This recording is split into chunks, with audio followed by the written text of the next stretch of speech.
fazer algumas coisas melhores.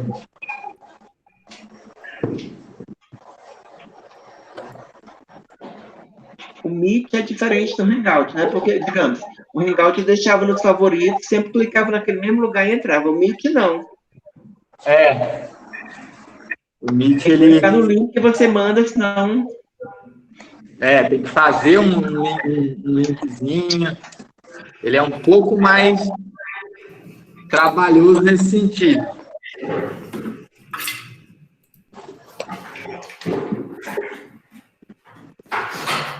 Mas ele tem essa vantagem, né?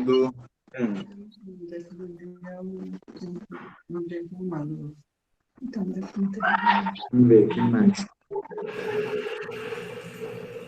Será que todo mundo que estava lá conseguiu entrar?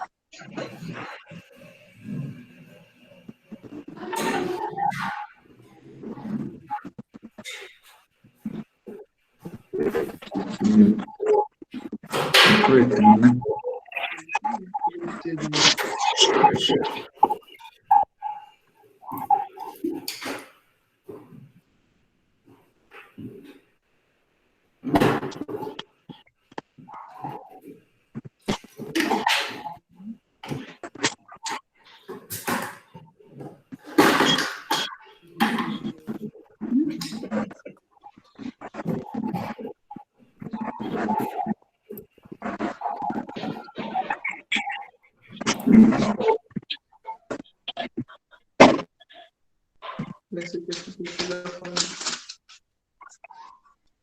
Nenhum gato na redondeza, Marta? Eu tenho aqui no colo.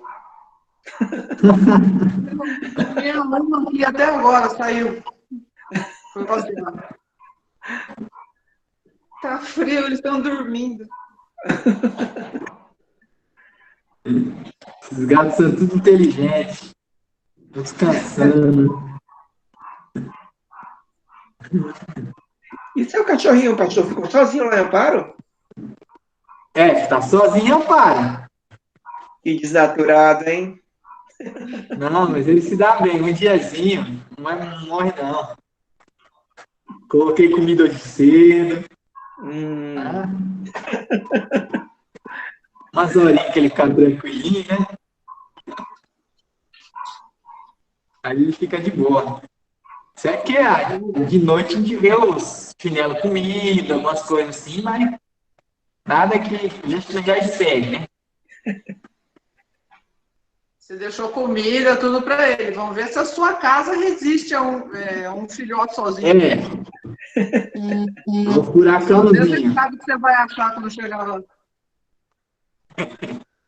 É isso mesmo, né? É loucura. Ele é feroz. Será que o pessoal não entrou ainda?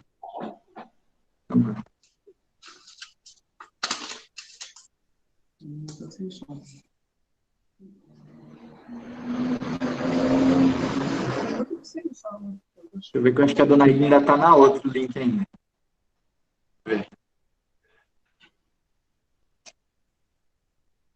Dona Ida? Oi? Alexandre? Quem tá? E a Silvia, né? Precisa clicar lá no outro link que eu mandei agora no grupo. Eu mandei o link novo no grupo. Lá no WhatsApp. Hã? Então, o último. Olha lá, que eu vou mandar de novo. Vou mandar, é só clicar nele, tá?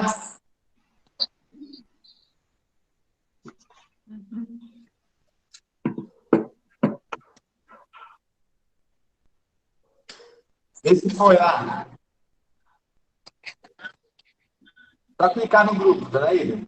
Tem que sair daí. Eu sei.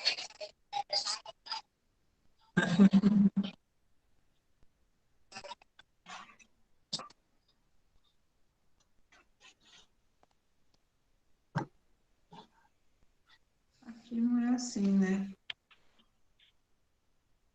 Poderíamos ter, aí é pior. Isso aqui é só se eu tivesse me referindo a alguma coisa que aconteceu. Quando que eu uso isso? Aí uma parte complicada da gramática, porque assim, eu estudei, sabe o que ele usa de... A Silvia conseguiu. O link é para baixar o programa. Você vai ter que baixar então. E é para baixar o programa. Você vai ter que baixar ele então. O Meet. Eu acho que.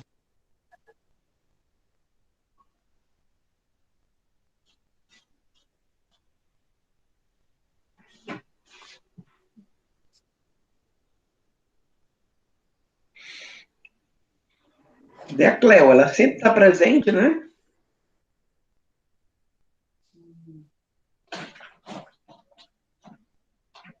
É mesmo, hoje a Cleo não apareceu, né? Hum.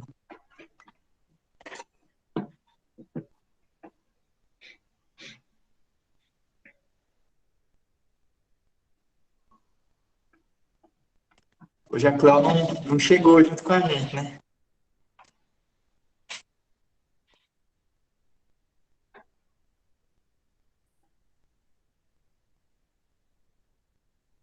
A Dona Ida tá com o microfonezinho desligado, né? E a Silvia também. É só clicar no meio da tela, Dona Ida. Deixa eu ver se consigo. Tá dando pra ver, né? Clica no meio da tela, aí, igual fez terça-feira. Aí aperta o microfonezinho lá embaixo. A Silvia liberou.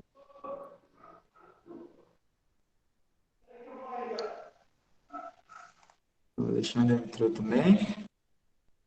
Clica no meio da tela, Dona Ida. Bem, só dá um toquezinho, aí ele vai aparecer o microfonezinho lá embaixo.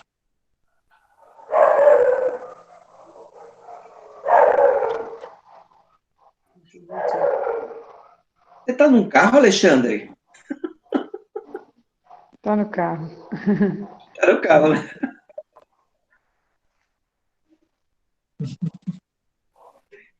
O microfone está desligado, seu, Alexandre. Tá, é. Você clicar no meio da tela e liberar o microfone lá embaixo. Ah, tá. Apertar no Ó, microfonezinho. Aí foi. Tá bom? Tá funcionando agora? tá. É, tá. Agora nos explique por que você está no carro.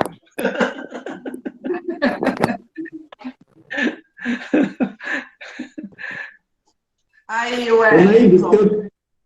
Ah, As gatinhas apareceram. Dona Ida, o seu ainda quem tá é esse lá? desconectado.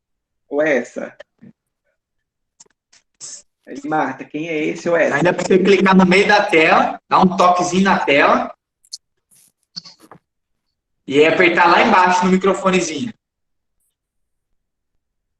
Que deve estar vermelhinho. Ou branquinho, ele fica fechado.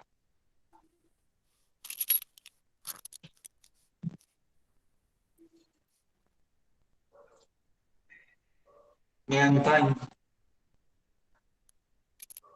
Tá com o microfonezinho fechado. Dona Ida. Tá bom. Leitura labial. Deu para entender, né? Ainda. Vamos começar então, gente? Quem que poderia orar pela gente? Deixa eu fazer uma oração por nós. Eu oro. Tá bom. Senhor, nós queremos te agradecer por esse momento, por estarmos aqui reunidos para meditar sobre a tua palavra, para ouvir dela, para compartilhar experiências. Ó Deus, nós pedimos que o teu Santo Espírito nos abençoe, Senhor, para que os nossos corações, nossas mentes, nosso espírito seja aberto para que a tua palavra tenha pleno senhorio em nossas vidas, ó Deus. Abençoa o pastor na direção desse trabalho e abençoa todos nós na participação. Em nome de Jesus. Amém. Amém. Amém. Amém, gente.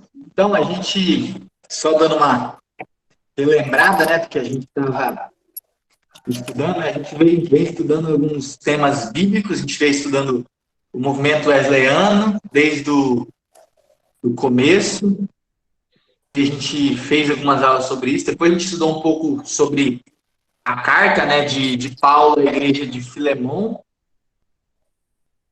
e aí na carta de Paulo à igreja de Filemon a gente desfrutou de alguns assuntos, falando sobre a questão da escravidão, que o Wesley lutou muito, né, no seu tempo.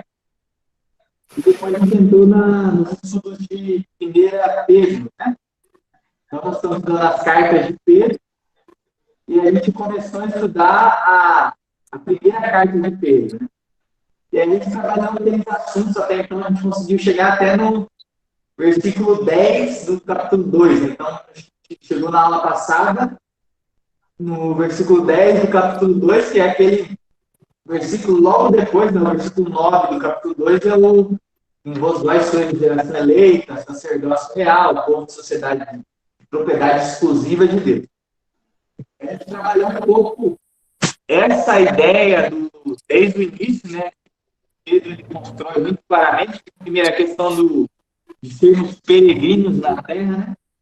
Então, essa é uma das ideias que o Pedro ele vai retomar agora no final do capítulo 2, no começo do capítulo 3, ele retoma de novo essa ideia. Então, a ideia de que nós somos peregrinos na terra.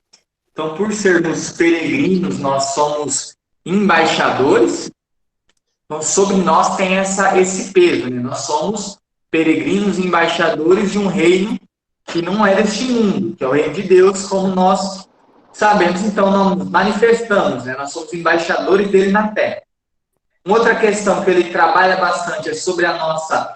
Por sermos peregrinos, nós temos um modo de vida totalmente diferente, que é a santidade, né?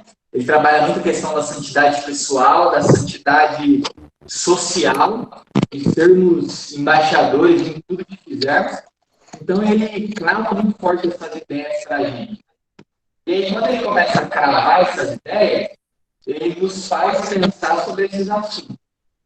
Ao nos fazer pensar, ele vai trabalhar sobre a questão do nosso ministério. Então, nós somos restaurados por Deus, nós nascemos no céu, por isso nós somos peregrinos, nós somos a nossa nova natureza, uma natureza celestial.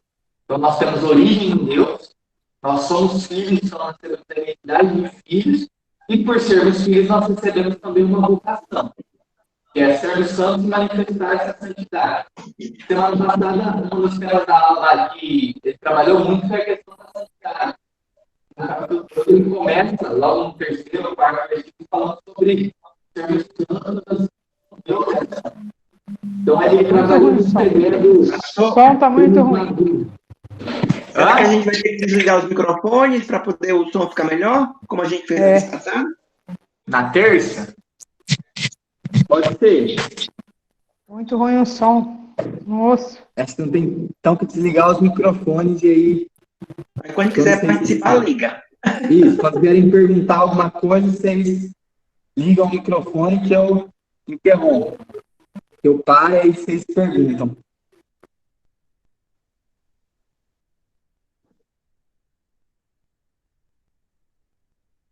Melhorou? Melhorou o som? Vai falando aí que a gente vai testar. Tá bom.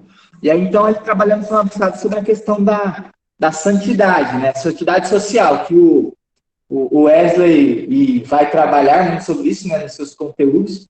Nós, como cristãos, nós somos santos socialmente. E aí, Pedro, ele fala, olha, vocês, como cristãos, vocês têm uma santidade a ser descrita.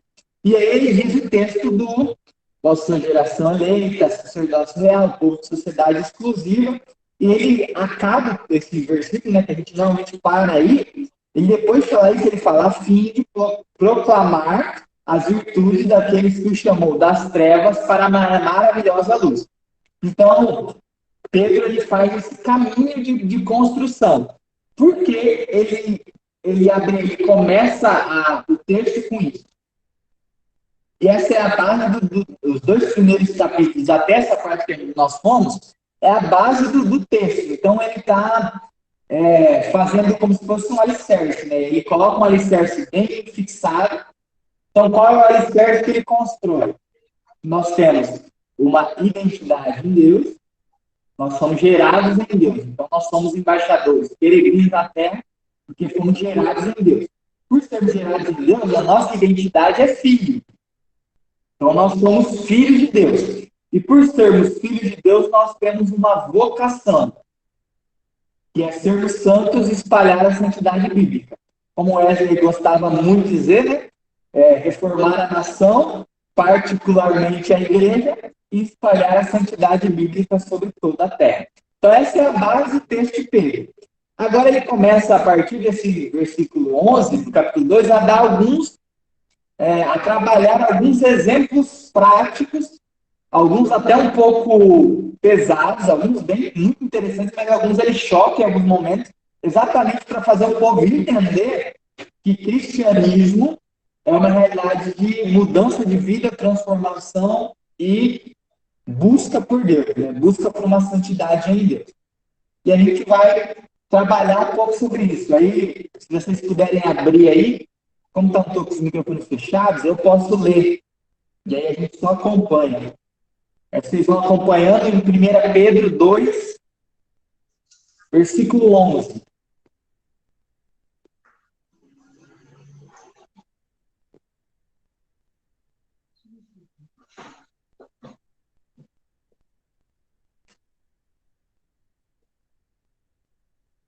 Bem, todos acharam?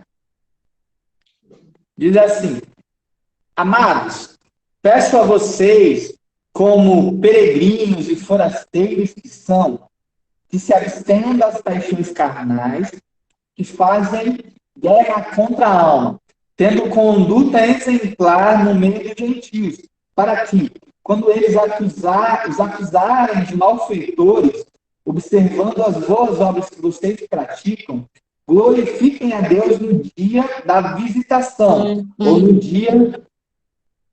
Entendi. Tá? No dia da visitação. Verso 13. Por causa do Senhor, estejam sujeitos a toda instituição humana, quer seja rei como soberano, quer seja autoridades, como enviadas por ele, tanto para castigo dos malfeitores, como para louvor dos que praticam o bem. Porque assim é a vontade de Deus, que pela prática do bem, vocês silenciem a ignorância dos insensatos. Como pessoas livres que são, não usem a liberdade como desculpa para fazer o mal. Pelo contrário, vivam como servos de Deus. Tratem todos com honra. Amem os irmãos na fé, temam a Deus e honrem o rei. E aí ele continua o texto, verso 18. Servos, e aí vai falar, né, os servos cristãos do exemplo de Cristo. Servos, sejam obedientes ao Senhor de vocês, com todo temor, e não somente se ele for bom e cordial, mas também se ele for mal, porque isso é agradável a Deus, que alguém suporte tristezas, sofrendo injustamente por motivo de consciência por motivo de sua consciência para com Deus. Pois, que glória há se pecando e sendo castigado por isso, vocês o suportam com paciência? Se, entretanto, quando praticam o bem, vocês são igualmente afligidos e suportam com paciência, isto é agradável a Deus. Porque para isto mesmo vocês foram chamados. Pois também Cristo sofreu no lugar de vocês, deixando exemplo para que vocês sigam os seus passos. Ele não cometeu pecado, nem foi encontrado engano em sua boca. Pois ele, quando insultado, não revidava com insultos. Quando maltratado, não fazia ameaças, mas se entregava àquele que julga retamente, carregando ele mesmo em seu corpo sobre o madeiro os nossos pecados, para que nós, mortos para os pecados, vivamos para a justiça. pelas feridas dele vocês foram sarados, porque vocês estavam desgarrados como ovelhas. Agora, porém, se converteram a pastor e bispo da alma de vocês. Então, vamos até aqui. E aí, depois, se a gente conseguir, eu acho que a gente consegue, mas aí a gente lê a restante do capítulo 3. Então, aqui, lembra que a gente caminhou até agora nesse processo, né? Ele construiu muito bem essa identidade de nós estarmos sendo gerados em Deus como peregrinos, estarmos no céu como filhos, temos essa identidade e cumprimos a nossa vocação. E aí ele está continuando o mesmo segmento da aula passada. Então, na aula passada, ele trabalhou a questão de nós sermos santos. E santidade, lembra que eu disse quando o texto vai falar, né, sermos sempre santos como eu sou santo? A palavra santidade no contexto ali é a palavra maduro, né? Teleios. Então, seja completo como eu sou completo. Seja maduro como eu sou maduro. E aí ele fala no verso 9 e no verso 10 sobre nós sermos essa geração do sacerdócio real. Então, nós somos sacerdócio separado do povo de exclusividade de Deus. E aí, depois dele falar tudo isso, ele começa a dar exemplos, e nesse texto, particularmente, ele cita 2 grupos, né? E ele dá 2 exemplos. Ele dá 2 exemplos do que é ter uma vida santificada, uma vida como peregrino, uma vida como filho de Deus. Que é o que ele começa no verso 11. Ele fala, olha, porque vocês são forasteiros, peregrinos, vocês devem viver assim. E aí a primeira coisa que ele trabalha, o primeiro conteúdo, ele fala sobre abandonar as paixões carnais. O que seria esse abandonar as paixões carnais? Ele está trabalhando aquele contexto, e ele já trabalhou isso antes, né? Sobre que nós, como cristãos, nós precisamos deixar a nossa carnalidade. Então, as paixões, a semelhança, lembra que na semana retrasada eu falei sobre isso, a semelhança de Gálatas, lá no capítulo 5, quando Paulo descreve muito bem quais são os frutos da carne, né? Imoralidade, cobiça, avareza, e aí tem os 7 pecados capitais e mais alguns que Paulo denomina, né? Então, ira, cobiça, avareza, todo tipo de pecado moral, mentira, imoralidade, ele coloca nesse âmbito das paixões carnais. Porque, como nós vimos lá no começo de Pedro, ele nos coloca sobre a ideia de que a nossa carne foi corrompida. Então, nós, como seres humanos, e aí ele começa no começo do capítulo 2, eu só ver onde está. Semana passada a gente trabalhou sobre o Cristo, e aí ele começa no final do 1. E aí ele vai falar sobre a nossa carnalidade, a nossa natureza, ela é inclinada para as imoralidades, para a carnalidade. A partir disso ele fala, olha, vocês agora em Cristo, vocês têm a liberdade do Senhor sobre vocês. E aí parece, particularmente, eu vendo Pedro escrevendo essa carta de 1 Pedro, eu vejo que ele bebeu muito da influência de Paulo, né? Principalmente da carta de Gálatas, né? Porque ele usa o mesmo termo, se vocês prestarem atenção, ele fala, olha, vocês são livres, mas não usem a liberdade de vocês como forma de libertinagem, que aí ele trabalha essa outra coisa, como a liberdade de vocês como desculpa para fazer o mal. E aí, ele ao trabalhar isso, ele está falando, olha, entendam uma coisa, vocês são livres em Cristo, isso é claro, em Cristo nós somos libertos dos nossos delitos e pecados. Mas agora eu vou falar para aí ele começa a trabalhar, agora eu vou trabalhar com vocês o que é ser livre. Ser livre, para Pedro, é primeiramente abandonar a sua carnalidade. Abandonar, não viver mediante a sua carne, os desejos da carne. Então, ele começa a trabalhar essa ideia de que nós, como seres humanos, quando não conhecemos a Deus, no tempo da ignorância, como alguns escritores bíblicos dizem, né? E ele também diz isso, Nós, no tempo da ignorância, era até natural e aceitável que vivêssemos mediante nossos próprios desejos. Então, uma pessoa que vive mediante a sua própria carne, é natural que ela seja extremamente que tenha uma extrema cobiça, que tenha avareza, que tenha ira, que tenha todos os pecados, que trabalhe, que viva mediante a imoralidade, seja elas sobre pecados morais, sobre diversas coisas, seja explícitos ou não. Mas uma pessoa que vive na ignorância, afastada de Deus, a consciência dela não é árbitro sobre ela própria. A consciência dela é totalmente limpa, porque essa é a realidade dela. Ela é uma pessoa que vive mediante a ignorância. Aí Pedro constrói algo muito cravado sobre essa população, sobre esse povo. Ele diz, olha, essa é a vida antiga de vocês. Agora vou te apresentar a sua identidade como filho. E aí, por apresentar essa identidade, ele começa a mostrar alguns pontos.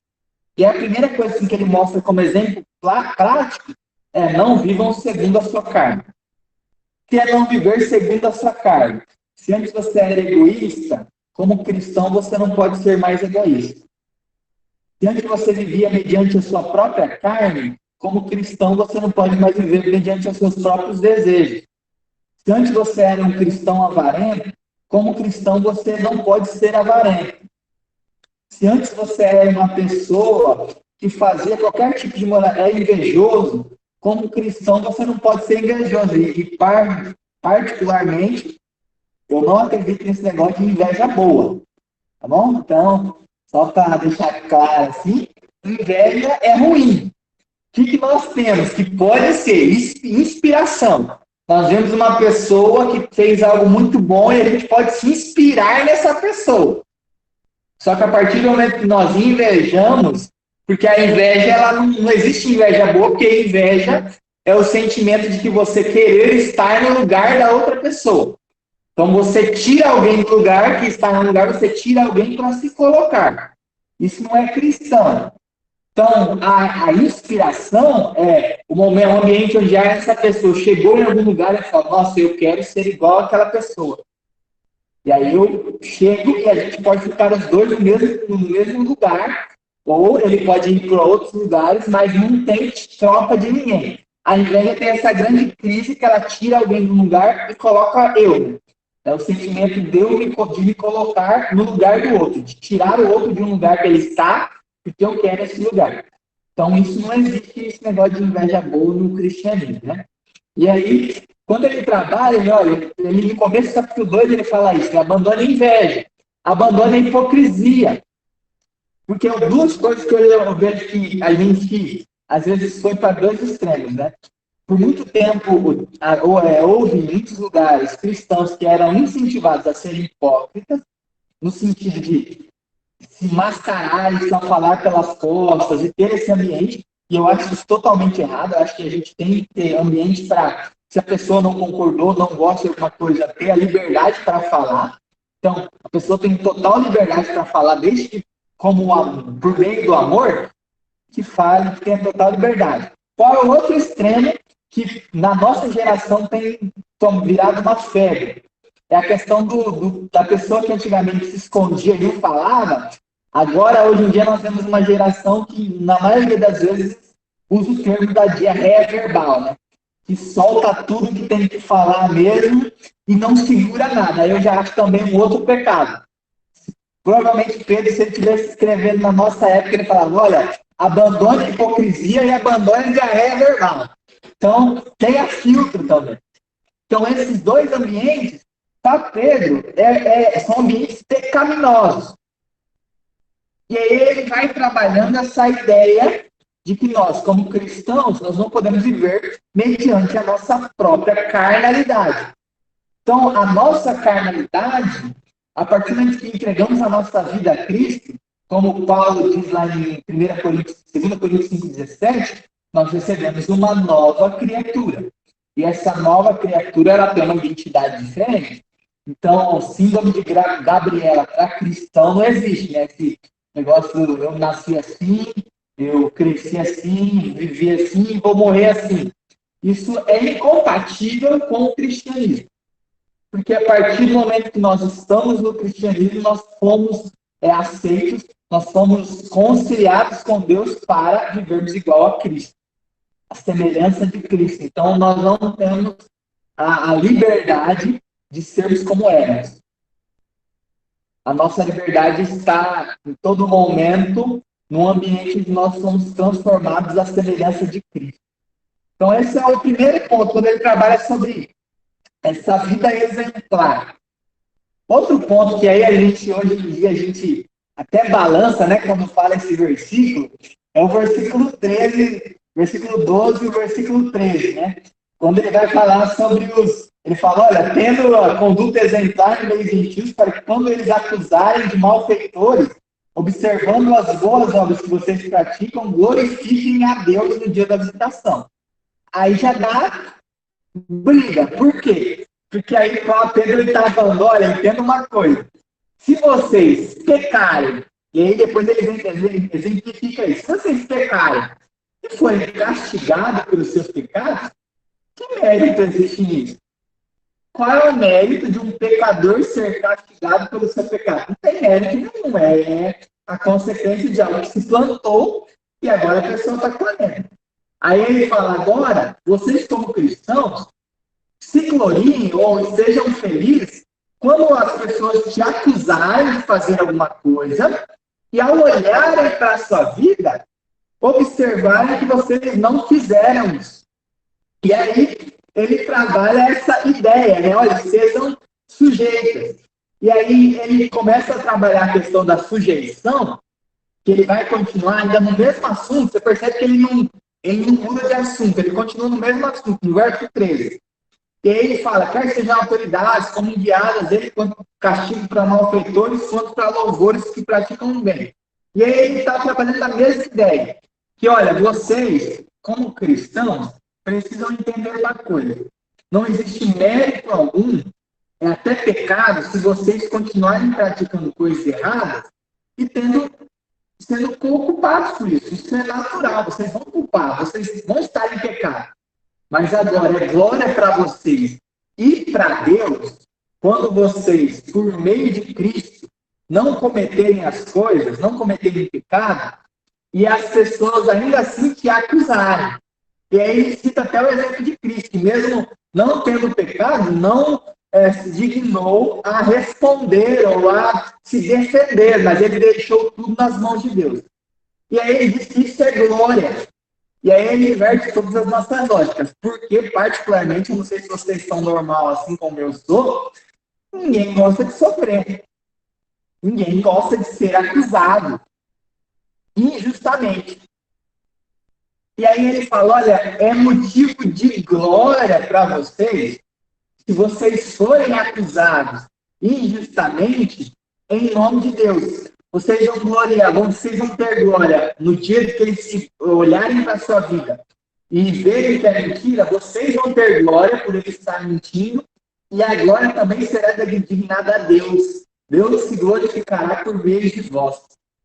E aí ele coloca um paradigma, né, para a nossa cabeça. Ele fala, olha, então, sofrer acusações que nós, por muitas vezes, pensamos que é algo ruim, na consciência cristã, é motivo de glória.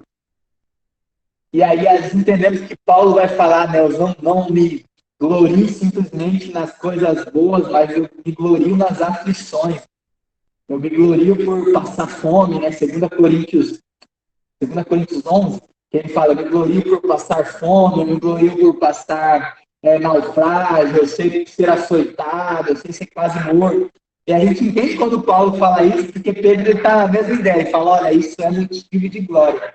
Porque isso glorifica não somente o nome de vocês, mas glorifica a Deus. Então, ele coloca esse conceito sobre nós, nos dizendo, olha, quando vocês forem acusados, para que revidar? Porque na maioria das pessoas, quando é acusada, já revida de bate pronto, né? Já deixa a resposta já está Aprova. E aí ele fala, olha, entenda uma coisa, deixem tudo nas mãos de Deus, que é soberano e é reto juiz. E aí ele trabalha esse conceito, trabalhando na mesma ideia. Logo depois, aí ele complica totalmente, né? Logo depois, quando ele vai continuando esse texto no verso 18, aí ele trabalha sobre os servos. E aí esses servos aqui não é a palavra escravo, tá? Então não é a legitimação para a escravatura, não é a palavra doulos, que é a palavra usada quando fala sobre o escravo e tudo mais. Aqui é uma outra palavra grega que quer dizer servos mesmo. Então não é escravo, mas é o servo que recebia o seu salário. Então é a mesma palavra que Jesus vai falar quando ele trabalha sobre os trabalhadores da vinha, naquela parábola que chegaram e ganharam, Jesus foi buscar e tal, o dono foi buscar trabalhadores na praça, aí depois voltou depois de um certo horário, voltou depois de novo, e depois pagou todos com o mesmo denário. É essa mesma palavra. Então, a gente pode colocar aqui hoje como trabalhadores. Não precisa ser servos, porque servo remete à ideia de escravo, né? Para a gente particularmente. Mas a palavra aqui não é a palavra escravo, é a palavra trabalhadores. Serviçais, alguém que serve, alguém que recebe seu salário. Então, ele está trabalhando sobre esse conceito. E aí ele vai trabalhar, ele vai dar uma pontada na gente, né?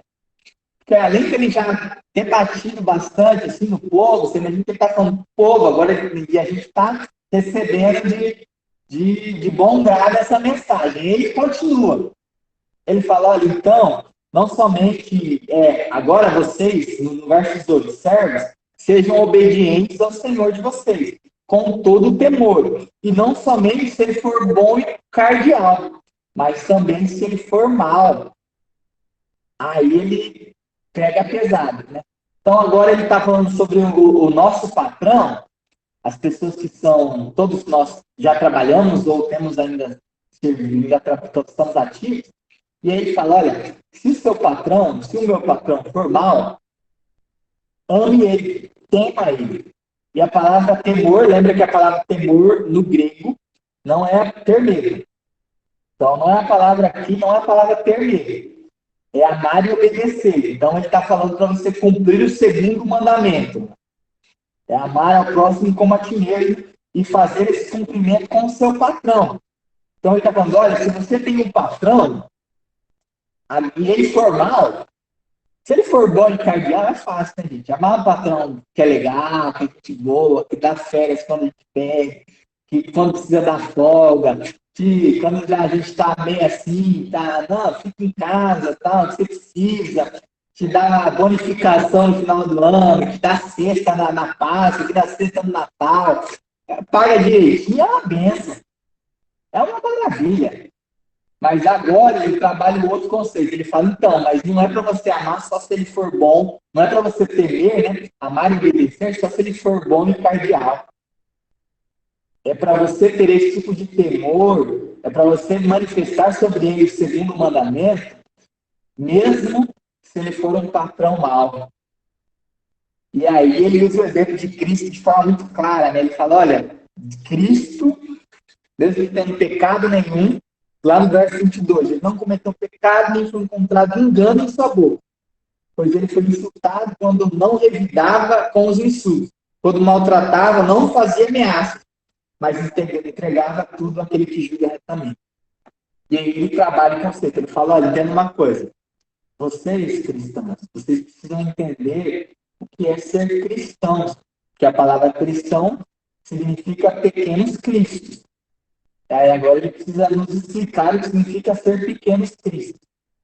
É ser, no ambiente de trabalho, um servo tão excelente que tema o seu senhor, o seu patrão de uma forma tão excelente, isso é honra para Deus.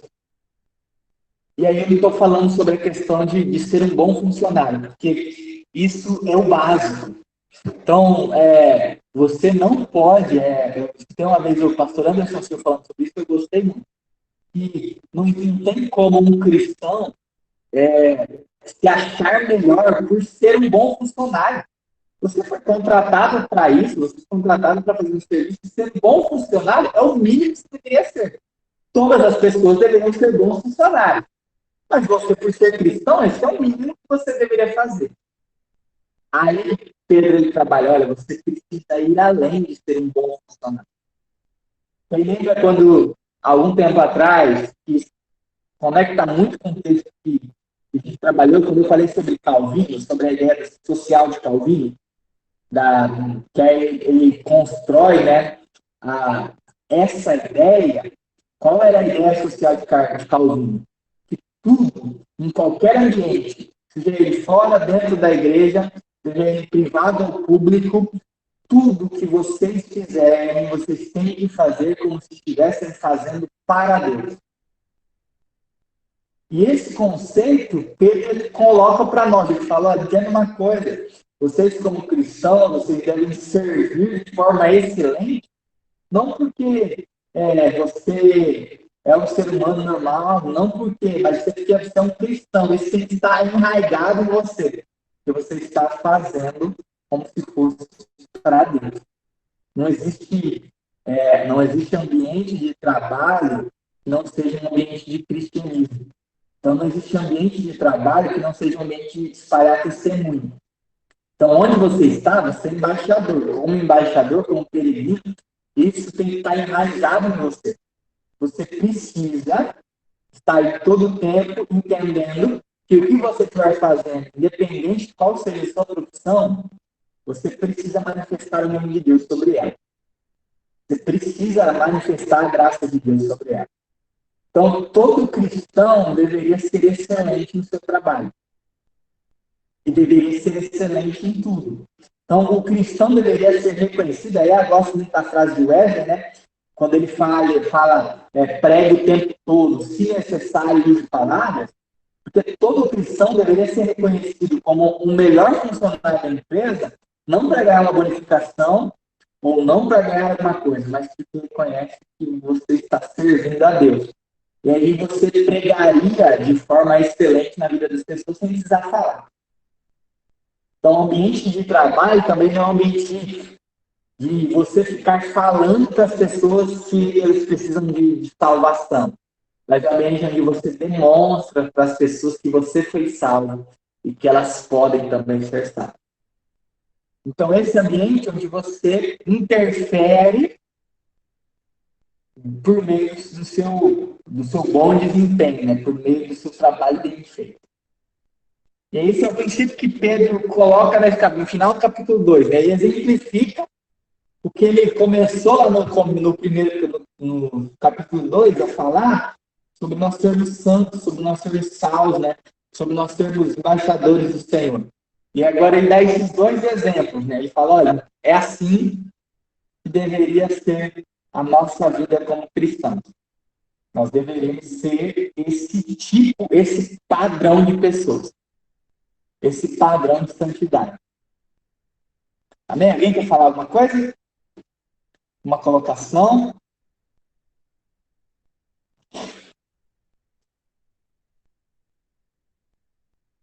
Ninguém?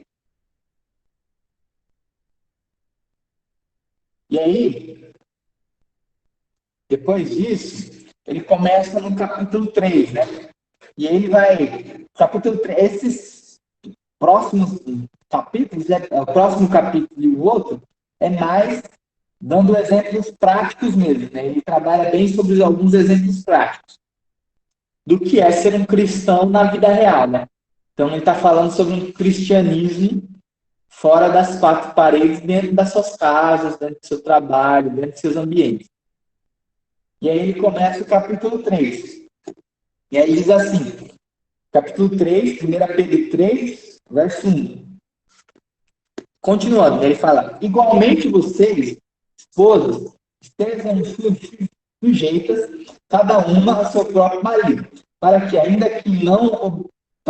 se ele ainda não obedece à palavra, seja ganho sem palavra alguma, por meio da conduta de sua esposa. Ao observar o comportamento honesto e cheio de temor que vocês têm, que a beleza de vocês não seja exterior, como traça como tranças nos cabelos, joias de ouro e vestidos finos, mas que ela esteja no seu interior, uma beleza permanente de um espírito manso e tranquilo, que é de grande valor diante de Deus.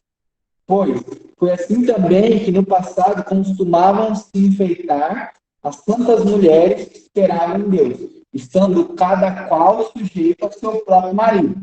Foi o que fez Sara, que obedeceu a Abraão, chamando-o de Senhor, do qual vocês se tornaram filhas, praticando bem e não temendo perturbação alguma. Maridos, vocês igualmente vivam a vida comum do lar com discernimento, dando honra à esposa, por ser a parte mais frágil, por ser a cordeira da mesma graça da vida.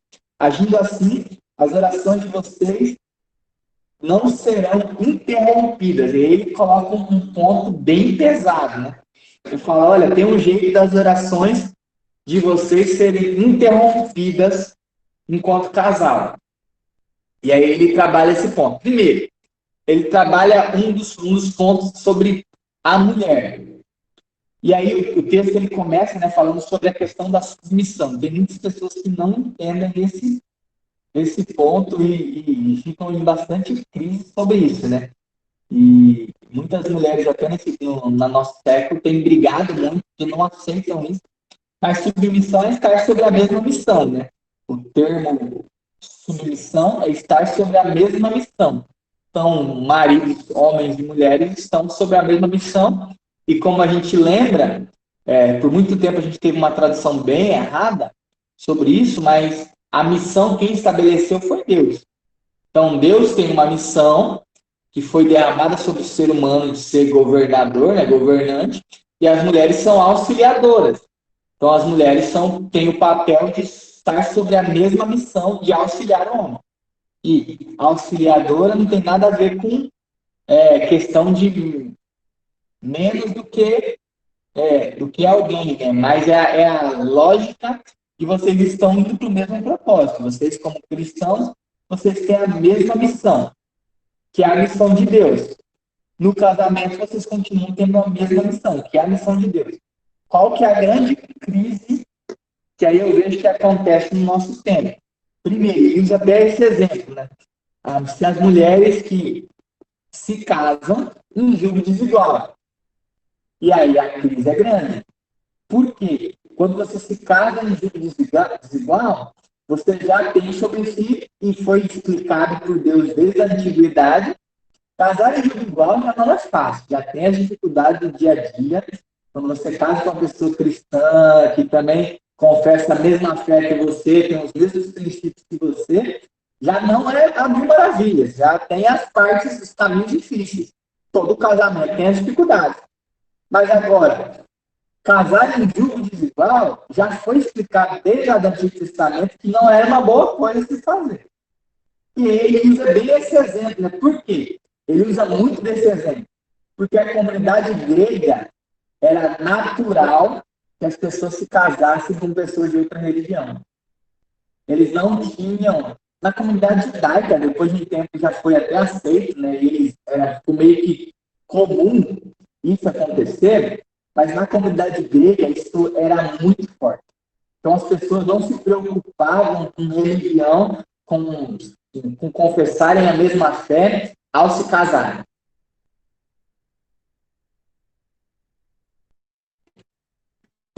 Espera aí, ficou isso.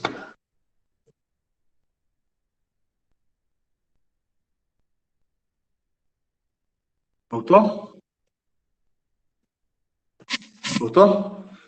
Então, continuando, né? As pessoas não se preocupavam com esse ambiente de se casarem com pessoas que confessavam outras fés, outra fé, outra religião e tudo mais.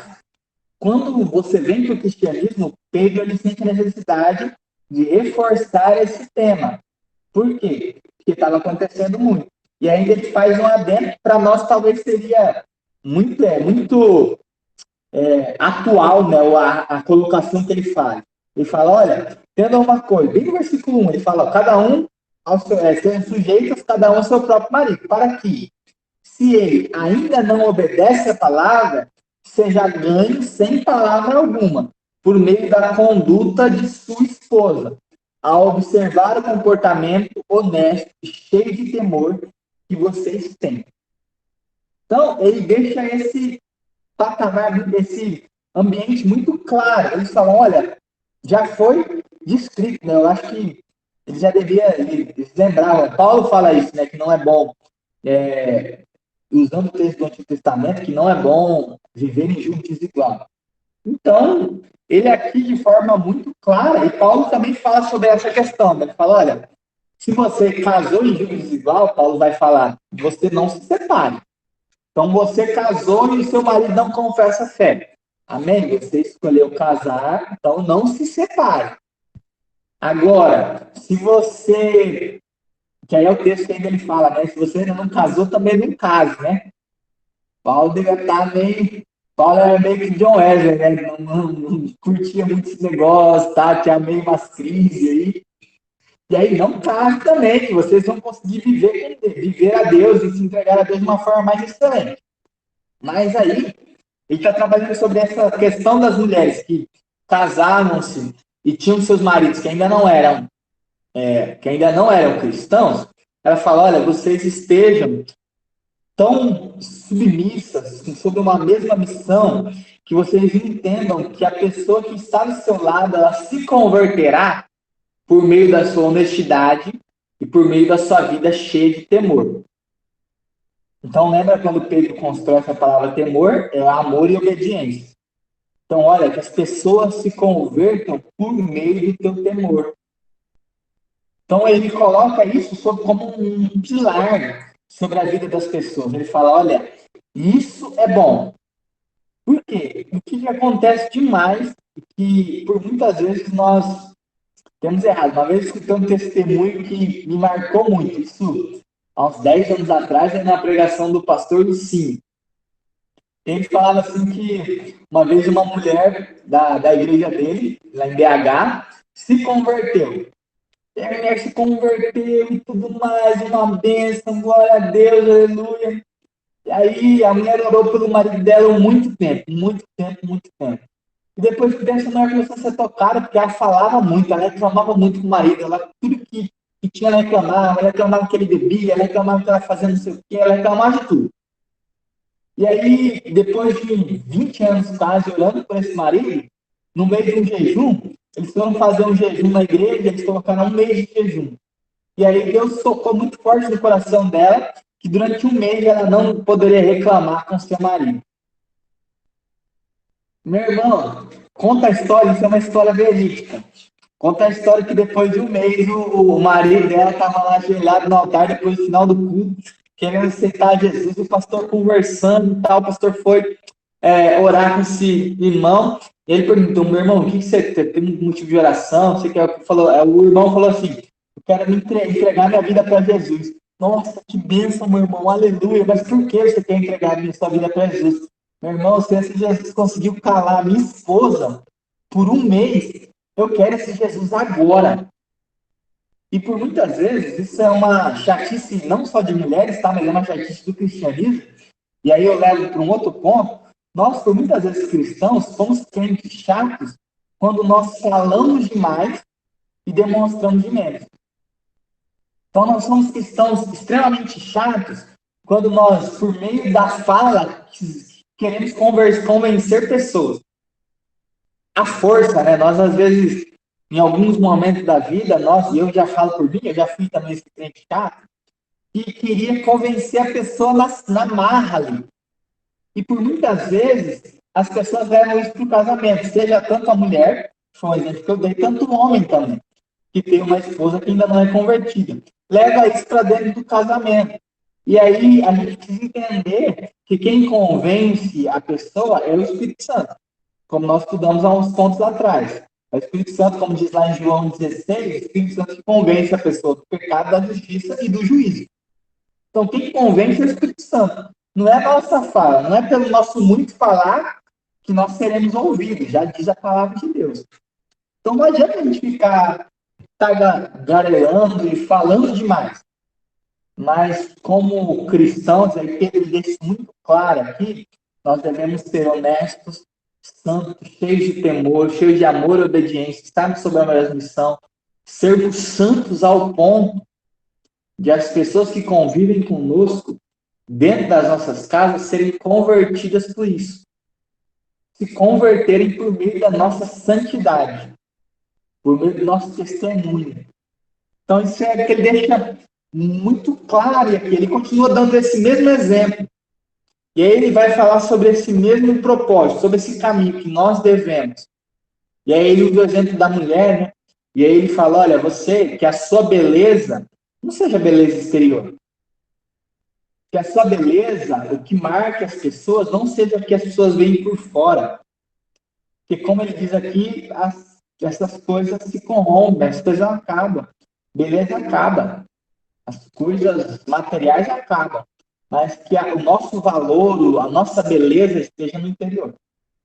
Nós sejamos mais belos por dentro do que por fora. Isso é um incentivo que ele nos dá.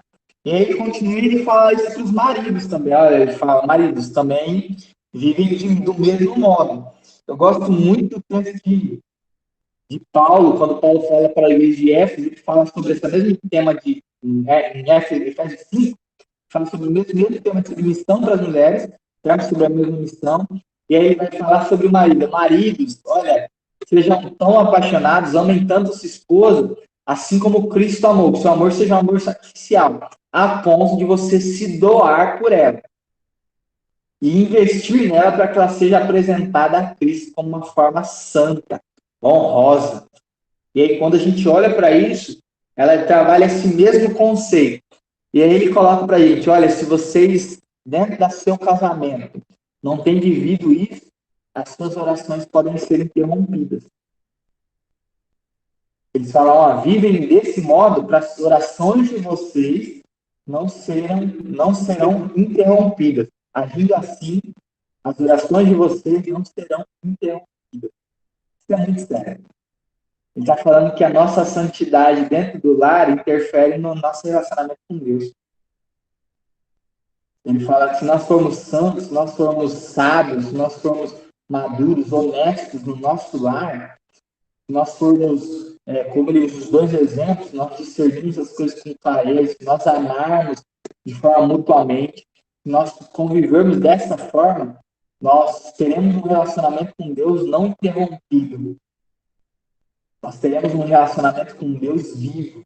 Então, ele conceitua isso, como a gente estudou algum tempo atrás, né, que eu falei questão da semana passada, sobre a questão da iniquidade do pecado, ele poderia, usando assim, em palavras mais simples, ele está falando, olha, o que nos afasta de Deus? O que pode nos afastar de Deus? Como a palavra de Deus diz? As nossas iniquidades.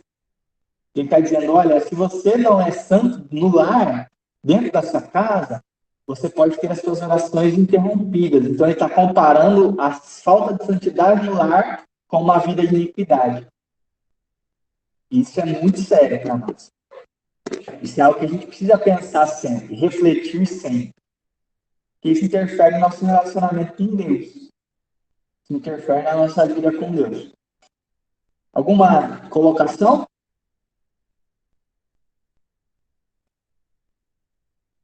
Todo mundo tranquilo? E aí, ele vai trabalhar sobre um outro ponto, que eu também acho interessantíssimo, que é sobre o ponto do nosso amor ser um amor fraternal. Que aí, a partir do verso 8, do capítulo 3.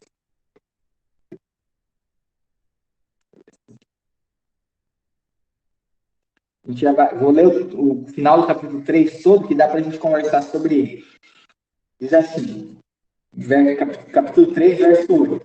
Finalmente, tenham todos o mesmo modo de pensar. Sejam compassivos, fraternalmente amigos, misericordiosos, humildes. Não paguem o mal com o mal, nem a ofensa com ofensa. Pelo contrário, respondam com palavras de bênção, pois para isso mesmo vocês foram chamados, a fim de receberem bênção por herança. Pois aquele que quer amar a vida e ter dias felizes, refreia a língua do mal e evite que os lábios falem palavras enganosas. Afastem-se do mal e pratiquem o bem. Busquem a paz e empenhem-se por alcançá-la, porque os olhos do Senhor repousam sobre os justos. Os seus ouvidos estão abertos às suas súplicas, mas o rosto do Senhor está contra aqueles que praticam o mal. E ele continua. Ora, quem há de maltratá-los se vocês foram zelosos na prática do bem? Mas, mesmo que venham a sofrer por causa da justiça, vocês são bem-aventurados. Não tenham medo das ameaças, nem fiquem angustiados. Pelo contrário, santifiquem a Cristo como Senhor no seu coração, estando sempre preparados para responder a todo aquele que pedir razão da esperança que vocês têm. Mas façam isso com mansidão e temor, com consciência, de modo que naquilo que falam mal de vocês, fiquem envergonhados esses que difamam a boa conduta que vocês sempre. Por quê? Se for da vontade de Deus, é melhor que vocês sofram por praticarem o bem do que praticando o mal. Pois também Cristo padeceu uma única vez pelos pecados, o justo pelos injustos, para conduzir vocês a Deus. Morto, sim, na carne, mas vivificado no Espírito, no qual também foi e pregou os espíritos em prisão, os quais, no outro tempo, foram desobedientes, como Deus aguardava com paciência nos dias de Noé, enquanto preparava a arca, na qual poucas pessoas, apenas 8, foram salvas através da água. O batismo, que corresponde a isso, agora também salva vocês, não sendo remoções da impureza do corpo, mas o apelo por uma boa consciência para com Deus, por meio da ressurreição de Cristo, que, depois de ir para o céu, está à direita de Deus, ficando-lhes subordinados anjos, potestades e poderes. Amém. Então aí ele vai trabalhar essa ideia do nosso amor, né? Do nosso amor fraternal.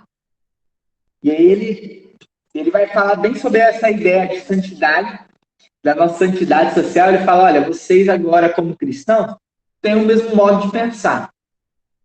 Sejam compassivos, sejam amigos fraternalmente, sejam misericordiosos, sejam humildes. Então ele trabalha esses 5 pontos, esses 5 características de alguém que é salvo por Deus. Alguém que é salvo e tem esse amor fraternal, ele tem o mesmo modo de pensar com todas as pessoas cristãs. Ele tem o mesmo modo de pensar com os seus irmãos. Por quê? Porque caminhamos para a mesma missão. Nós estamos sobre a missão de Deus. Então, sobre a missão de Deus, o nosso modo de pensar é um. Nós podemos ter unidade. E aí, eu sempre gosto de lembrar, né? Unidade não é uniformidade. A gente precisa entender. Então, unidade não significa não ter diferenças. Nós teremos diferenças. Mas o nosso modo de pensar como um será único. Nós podemos ter diferenças, divergir em alguns assuntos e discutir sobre isso, conversar sobre isso, debater sobre isso. Mas algo que é muito lindo na unidade é que a partir do momento, é bem nessa ideia conciliar, nós vamos discutir. A gente não sabe muito fazer concílio, né? Porque, particularmente, nas realidades que eu vejo, a gente ainda não teve nenhum amparo, mas nas realidades que eu vi, que eu participei, os concílios ele tem uma grande crise, né?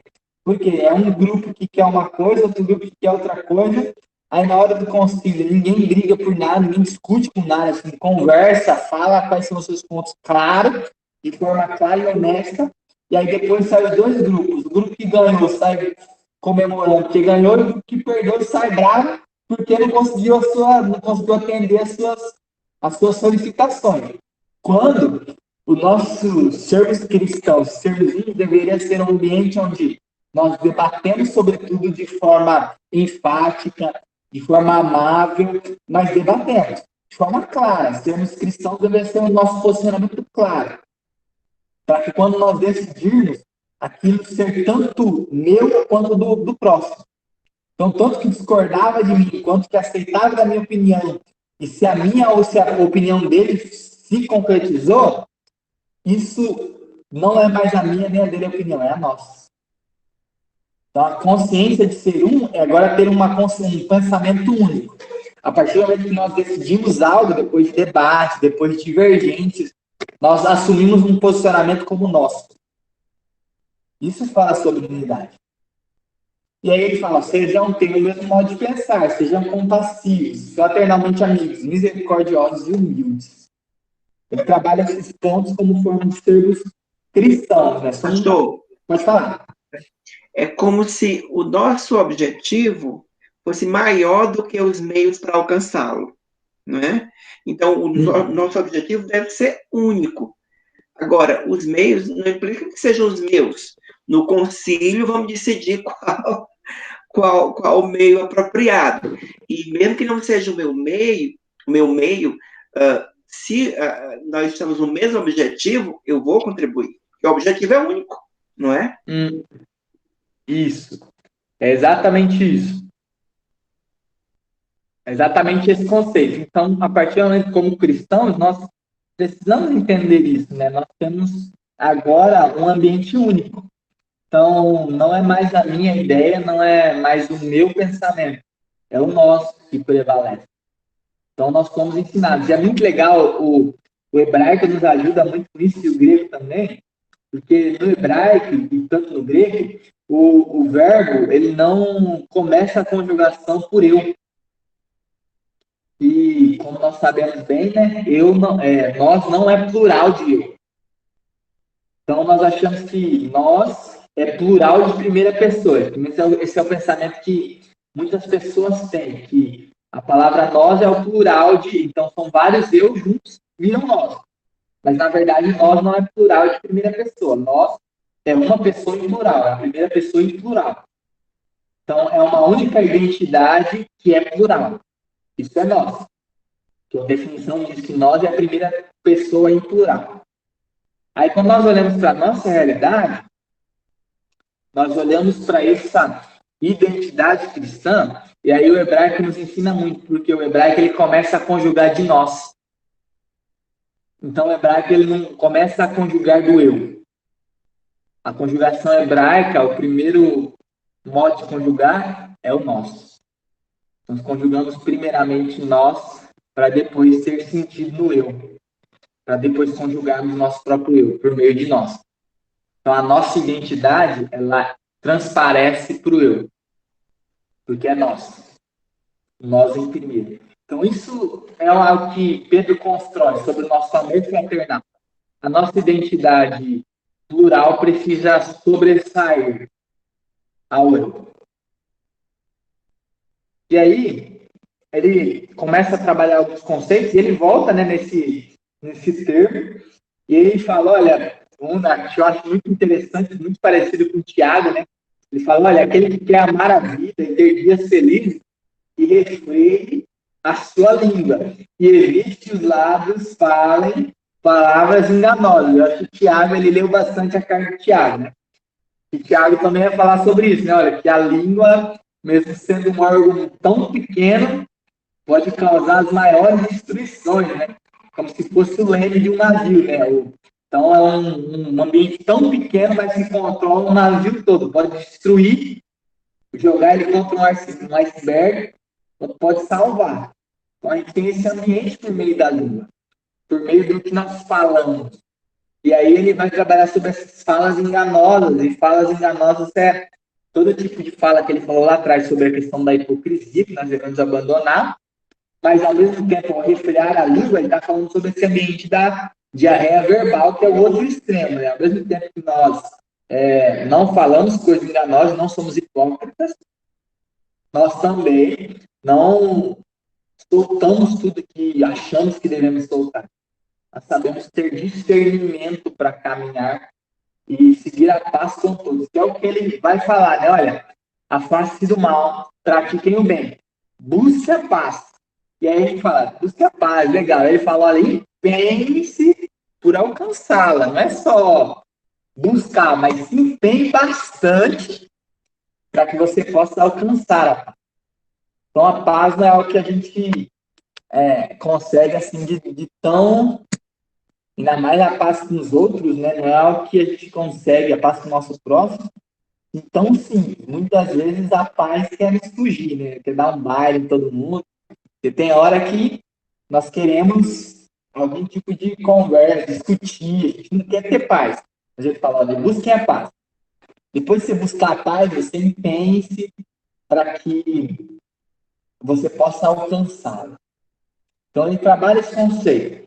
E aí ele fala sobre os olhos do Senhor estarem sobre os justos, os olhos do Senhor repousarem sobre os justos, e estão os seus ouvidos estarem abertos às suas súplicas. E ele fala, mas o rosto do Senhor está contra aqueles que praticam o mal. Então, praticar o mal é fazer coisa contrária do que a gente estudou até aqui. Então, todos esses ambientes de exemplos que a gente estudou, tanto ele seja no ambiente de casal, que ele falou, seja no ambiente de serviço, que ele trabalhou, seja ele aqui no ambiente de autoridades, que ele falou, seja ele nesse ambiente como igreja, o amor fraternal, de amizade, de não sermos humildes e tudo mais, qualquer coisa que nós fizemos que contrai isso, coloca sobre nós um peso de estarmos com o rosto do Senhor contra nós. Então, o cristianismo é um ambiente de... Uma frase de C.S. Lewis, né, que eu gosto demais. C.S. Lewis, ele fala assim que se você buscar para si uma religião que deixe confortável, ou querer buscar para si uma religião que deixe em paz com tudo, em todos os momentos, por favor, não escolha o cristianismo. E aí ele explica depois que o cristianismo vai te transformar. Ele vai te inquietar. Ele vai colocar sobre você um ambiente de uma nova vida que você precisa viver por meio de Cristo. E essa vida vai te diariamente desafiar a você ser melhor que você é. Então, o cristianismo é esse ambiente. E aí, por último, ele conclui esse capítulo 3, voltando àquele mesmo ponto, né? Pedro, ele é bem cíclico em alguns assuntos, né? Ele retorna bastante em alguns assuntos. E ele retorna sobre o assunto de sermos maltratados pelo Senhor, sofrermos por amor a Deus. E aí ele trabalha, olha, isso é glória. Quando vocês sofrem por amor a Deus, é bênção. E aí ele trabalha aquele mesmo conteúdo, né? Se vocês sofrem por algo que vocês pecam de verdade, que glória tem isso? Mas vocês têm que imitar a Cristo e sofrer por algo que vocês não tinham merecimento. Mas que agora você está sofrendo porque é algo que você assumiu para si. Você assumiu e agora você tem sofrido. E aí ele retoma esse mesmo conteúdo, e aí depois ele dá um ponto que eu sempre fiquei muito confuso com esse versículo. Particularmente, eu ainda tenho muita dificuldade com ele, com esse versículo em si. Por quê? Porque ele não explica o versículo. E aí tem um monte de gente que cria umas teorias doidas mediante o versículo. Eu falo, Jesus, de onde essas pessoas tiraram essas coisas e começam a falar? Que é o versículo, eu só achar ele aqui. O versículo 19. No final do versículo 18, né? Que aí ele fala, olha, para conduzir vocês a Deus, morto, sim, na carne, mas vivificados no Espírito, no qual também foi e pregou aos espíritos em prisão, aos quais, em outro tempo, foram desobedientes quando Deus aguardava com paciência nos dias de Noé, enquanto se preparava a arca, na qual poucas pessoas, apenas 8, foram salvas através da arca. Então, ele trabalha um conteúdo assim que esse versículo, particularmente, tem diversas teorias sobre esse versículo 19. Ele vai falar, no qual foi também a prisão, foi e pregou aos espíritos em prisão. Aí tem gente que já entra na questão dos espiritismos, que foram liberta. Esse versículo, particularmente, dá base ao purgatório. Então, a Igreja Católica tem aquele conteúdo sobre o purgatório, né? Que fala que as pessoas daqui da Terra oram bastante podem rezar bastante missa e tudo mais, que as pessoas, se forem para o purgatório, vão ser libertas, se estiverem no purgatório, vão ser libertas e tal. Isso, biblicamente, é extremamente incoerente, não tem nenhuma outra base bíblica para suplantar isso, né, na base para isso. Mas esse texto ele deixa uma pulga na nossa cabeça, porque ele não explica. E ele não explica em mais nenhum lugar, né? E aí ele faz, a única explicação que ele dá é uma analogia que ele faz. Ele fala, olha, esses que morreram, desobedientes, quando aguardavam de Noé, eles não foram salvos por meio da água. Mas agora o batismo, e aqui a palavra batismo é a nova vida, né? O nascer de novo da água e do Espírito. Ele fala, olha, no batismo, esse novo nascimento, agora corresponde a esse ambiente de salvação. Quando agora vocês são salvos, tem a remoção das impurezas do corpo. E aí a gente tem essa transformação por esse ambiente do batismo. E é esse novo nascimento. Né? Tá? E esse ambiente onde... Porque a palavra batismo aqui ela ainda tinha sido pouco usada. E a palavra batismo ela vem de uma prática não cristã. Tá? O batismo nunca foi, ela se tornou uma prática cristã, mas ela veio de um ambiente romano, Mesopérsia, gregos e helenistas, né, que é a mistura do grego e romano, bem antes de Cristo. E qual que era uma prática que eles tinham? Esses grupos, eles pegavam as suas armas e ao pegarem as suas armas, eles colocavam essas armas e batizavam um negócio de óleo lá, como forma de pedir a seus deuses, um deus específico, deus da guerra, e aí eles batizavam essas armas as lanças, as espadas, nesse óleo, para que essas lâminas fossem consagradas ao deus dele. Então, aí você vê assim, uma lâmina nova, assim, uma nova identidade, uma lâmina protegida. E aí o batismo começa a ser tomado desde João Batista, né, como uma prática cristã que dá arrependimento de pecados em João, e aí depois João fala, olha, eu batizo vocês com água, mas vai vir alguém depois de mim que vos batizará com o Espírito Santo e com fogo. Então, o batismo ele toma esse novo conceito, como sendo agora uma nova vida em Cristo, simbolismo de uma nova vida. Então, o batismo antigamente era simbolismo da consagração das armas para o Deus da época, seja ele qual povo fosse. Agora ele toma no cristianismo essa ênfase, que nós nos consagramos a Deus, sinalizamos a graça que é manifesta, o Espírito Santo que habita em nós, de forma visível. Isso é o batismo. É o novo nascimento que acontece por dentro, que nós mostramos, né? Que nós deixamos visível do lado de fora. Então, o batismo fala sobre essa nova identidade que nós assumimos em Deus. E aí ele trabalha muito sobre esse conceito, né? Que agora nós, em Cristo, nós temos essa oportunidade de, como cristãos, recebermos uma nova identidade, uma nova vida, sermos salvos, sermos transformados, sermos regenerados. Então, é isso que o cristianismo vem nos falar, né? Esse Pedro vem nos reforçar. Ele falando muito sobre esse conteúdo da gente ser alguém em todo momento que estivermos cristãos. E aí ele exemplifica isso. Ele fala, olha, o cristianismo é esse esboço, uma base que deveria ser isso. Então ele bota para nós um padrão, né? Por quê? Ele fica sempre usando o exemplo de Cristo. Nós devemos sempre seguir a Cristo em todos os momentos. Amém? Alguma questão? Alguma pergunta?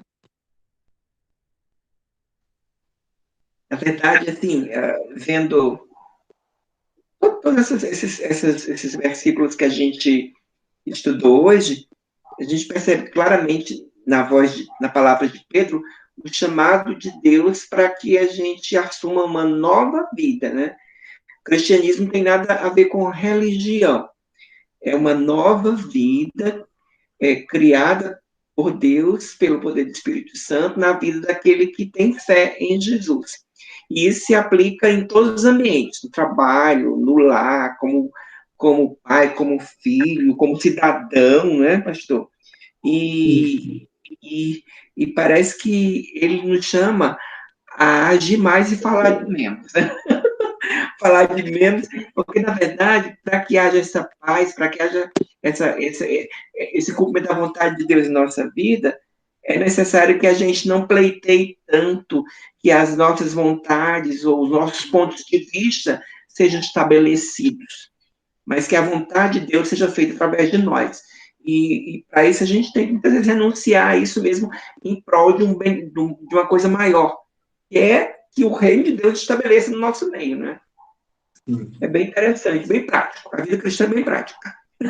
Isso.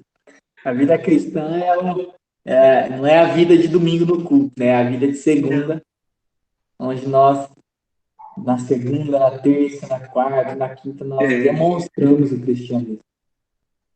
No dia a dia. É exatamente isso. Mas alguma pergunta, algum posicionamento, algum comentário, alguma contribuição?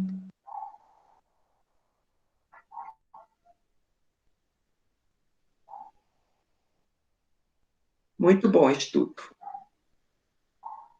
Benção. Bom, gente. Vamos estar com vocês. Aí, semana que vem, então, nós, se Deus quiser, vamos conseguir estudar o capítulo 4 de Pedro. Então, se vocês já quiserem ir lendo na casa de vocês, já ir dando aquela olhada no texto, também é um texto muito prático. Esse texto de Pedro, ele é muito prático em todos os assuntos que ele trabalha.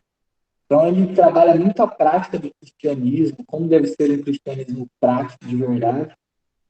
Então, a gente vai continuar trabalhando sobre esses assuntos. Se vocês tiverem alguma outra dúvida, alguma pergunta, falar, vixe, esqueci de perguntar sobre isso, ou estou lendo algum texto, eu estou lendo o capítulo 4 e isso me teve uma dúvida, anota, marca em algum lugar, que a gente responde, tenta responder no sábado que vem, quando a gente conversar sobre esse texto.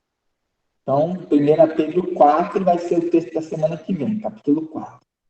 E a gente pode ir lendo e a gente discute isso semana que vem, um pouquinho. Amém? Amém. Bem, gente. Isso, muito bom. Daqui a pouco, fazendo convite para vocês, né? Fazendo o marketing, a parte merchandising. Daqui a pouco eu vou estar numa live aqui da Mocidade de Campinas, né? O movimento da Mocidade de Campinas, distrito.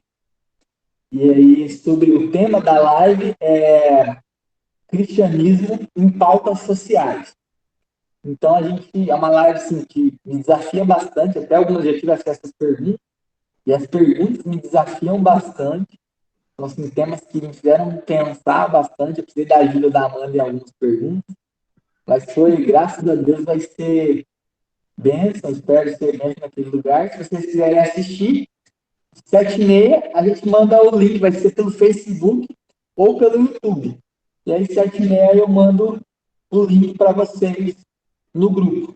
E aí, se vocês quiserem assistir, vocês podem assistir tanto pelo Facebook ou pelo YouTube. Tá bom? Amém. Benção. Vamos orar? Vamos. Encerrando? Amém. Pai, nós damos graças, Deus. Nós agradecemos o Senhor pela tua bondade, pela tua grandeza, pela tua maravilhosa graça que se derrama sobre nós, Pai. Amém, Deus. Nós te agradecemos, Deus, porque somos chamados por meio de Cristo, por meio dessa nova vida que recebemos, a termos um ambiente, um conteúdo e vivermos algo além do que vivemos, Pai. Sermos em todo momento cristãos melhores, sermos pessoas que se pareçam mais contigo, sermos pessoas que na prática, no dia a dia da sua comunidade, no dia a dia da sua vida, dentro de casa, no meio do nosso relacionamento, expressamos a identidade do Senhor, Pai. Nos ensina, Deus, a sermos mais parecidos contigo. Ensina os nossos corações a nos parecermos mais com o Senhor. Não nos deixe, Deus, nos parecermos com tantas outras coisas, mas que nós possamos nos parecer com o Senhor, nós possamos nos parecer com a tua graça, nós possamos nos parecer com a tua vida. Espírito Santo, em todo momento, Senhor, possa refletir em nós. Teu chamado, a tua graça, a tua vida, a tua alegria e a tua presença. Guarda-nos até nos encontrarmos novamente. para os nossos corações, as nossas mentes, a nossa vida. Abençoa o nosso culto de amanhã. Seja um culto abençoado pelo Senhor e Espírito Santo, que nós possamos, em todo o tempo, desfrutar da tua presença, da tua glória e da tua graça. Em nome de Jesus. Amém e amém. Amém, meus irmãos. Então, depois a gente vai disponibilizar isso lá no grupo.